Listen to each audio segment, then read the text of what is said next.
அனைத்து சர்வசக்திக்கு வணக்கம். காரக ஜோதிடம், அரியலூர் திருஞான சம்பந்த ஜோதிடம், எல்லாம் அவன் துணை. இந்த எண்கிறது மூலமாக சில வார்த்தை அடிப்படை ஜாதக பலன் சொல்லிக் கொண்டு வருகின்றேன். சுட்டப்பழம், சுடாத பழம். சுட்டப்பழத்துடைய விதி 4. அதற்குரிய எண்கிடம் 5, 2, 5, 6, 9, 6, 7 எல்லாம் கூட்டாக 40. அதோடைய விதி என்பது 4. சுட்டப்பழத்துடைய விதி 4.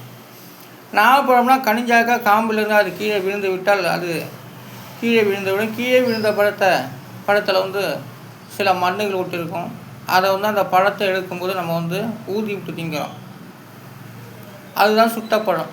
சுடாத பழம் என்பது மரத்தின் கிளைகளிலிருந்து பறித்து எடுக்கிறது தான்.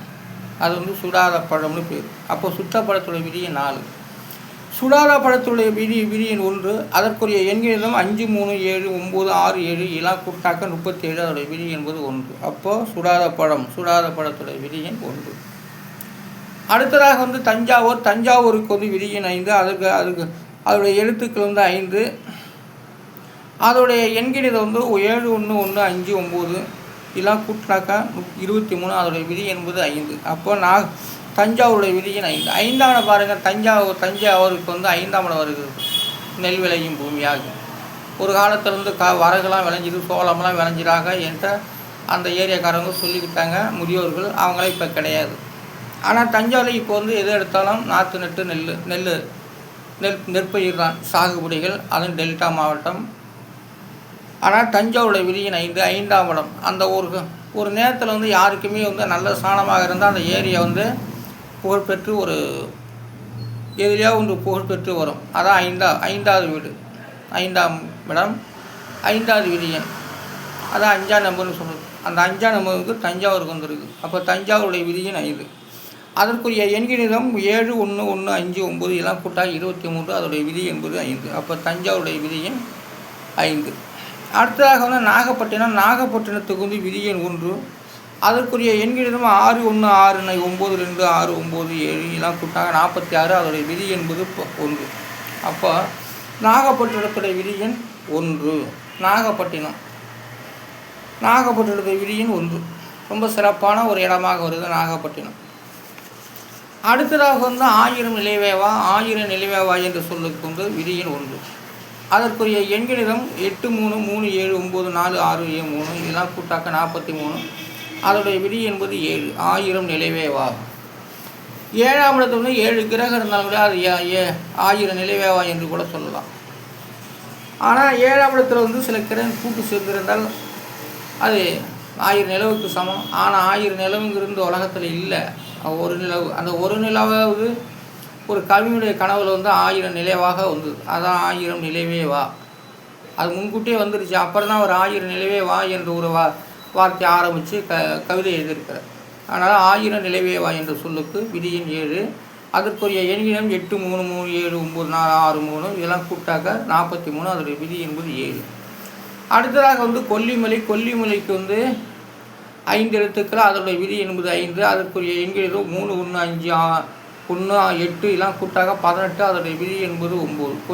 கொல்லிமலையோட விதியின் 9. கொல்லிமலைனா சாதாரண பஸ் ஏறவே திணறி போகும்.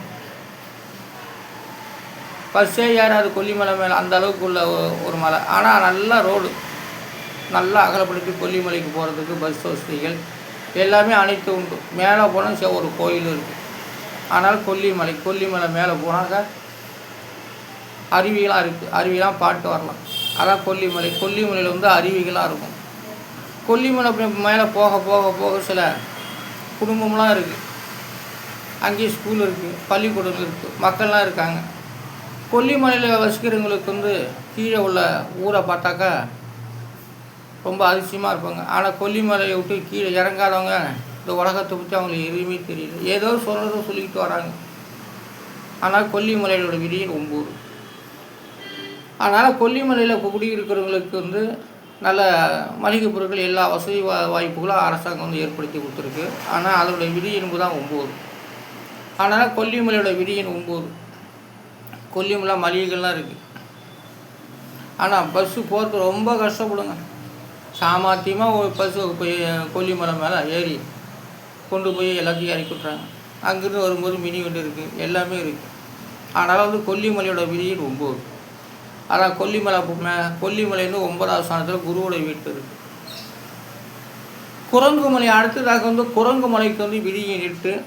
அந்த குரங்குமலைக்கு வந்து 6 எழுத்து. அந்த 6 எழுத்துக்குரிய எண்கிறதும் 8, 3, 8, 3, 1, 8 எல்லாம் கூட 26. அதோடைய விதி என்பது 8. குரங்குமலையோட விதி எண் 8. குரங்குமலைக்கு வந்து விதி எண் 8ஆம் இடம். பாருங்கள், அந்த குரங்கு மலைன்னாங்க, மலை தான் அதுக்கு பேர். ஆனால் அது குரங்காட்டம் இருக்குமா அந்த மலை, அதுக்கு தான் குரங்கு மலை. அதோடைய அமைப்புகளை பார்த்தாக்கா அது அந்த மலை குரங்காட்டம் இருப்பதுனால அது குரங்கு மலைன்னு வச்சாங்க. எவ்வளோ அதிசயமான நல்ல அற்புதமான பேர். மலை தான். அந்த மலையோட அமைப்புகளை பார்க்கும்போது குரங்காட்டம் இருந்துச்சான், அதான் குரங்கு மலைன்னு பேர். அந்த குரங்கு மலைக்கு வந்து விதி எண் 8. குரங்குமலையோட விதி எண் 8. அதற்குரிய எண்களும் 3, 3, 8, 3, 1, 8 இதுனா கூட்டினாக்கா 26. அதோட விதி என்பது 8. குரங்குமலையோட விதி எண் 8. தீர்த்தமலைக்கு வந்து 6 எழுத்து. அதற்குரிய அது போடலை, எங்கேயும் போடலை. அதனால் வந்து கூட்டலுக்கு வந்து விதி எண் 9. அதற்குரிய எண்கிற 1, 2, 5, 1 இதெல்லாம் கூட்டினாக்கா 9 தான். கூட்டல் வந்து 9ஆம் இடத்துல வருது. ஆனால் ஜாதக அடிப்படையில் இந்த எண்கள் அமைந்துள்ளது. இதை தினமும் இதன் மூலமாக நான் சொல்லி கொண்டு வருகின்றேன். அனைவரும் ஆதரவு கொடுக்கணும். எந்த கமாண்டாலும் பண்ணுங்க, அதனால் ஒன்றும் தப்பு இல்லை. எனக்கு கமாண்டுன்னு ஒன்று வரணுங்க. அதனால் அனைவரும் இந்த இதுக்கு வந்து ஆதரவு தரும்படி கேட்டுக்கொள்கின்றேன். இதுதான் தமிழுக்குரியது. தமிழுக்கு 247. அந்த 247த்துக்கும் தனித்தனி எண்களை கொடுக்கப்பட்டு வார்த்தை அடிப்படையில் நான் உறுதி செய்து சொல்லி கொண்டு வருகிறேன். யாருமே வந்து இங்கிலீஷ் நியூமராலஜிக்கு இந்த போல் யாருமே சொன்னதாக தெரியல. இதுபோல் ஒரு இதை எடுத்து வார்த்தையை எடுத்து தொகுத்து சொன்னதில்லை. எல்லாமே பேர்களை வச்சு, மினிஸ்டர் பேர், பிரதமர் பேர், நடிகர் பேர், இந்த பேரை வச்சு அவங்க தேடி வச்சு எங்கேயும் இந்த புக்கு இங்கிலீஷ் நியூமராலஜி ஜோதிடம் வெளியிட்டு அது புகழ்பெற்றது. என்னைக்கு லாட்ரி தொழிஞ்சிடோ அன்றைக்கி நியூமராலஜி ஜோதிட்டு தமிழ்நாட்டில் வாய்ப்பே இல்லாத போச்சு. அதனால் வந்து நான் சொல்வது தமிழுக்குரியது. இது வந்து வார்த்தை அடிப்படையில் உறுதி செய்து சொல்லி கொண்டு வருகின்றேன். இதுதான் தமிழ் ஜோதிடம் உண்மை என்பது நீங்களே தெரிந்து கொள்ளுங்கள். காரக ஜோதிடம், அரியலூர் திருஞான சமுத்திர ஜோதிடம். நன்றி, வணக்கம். நாளை சந்திப்போம்.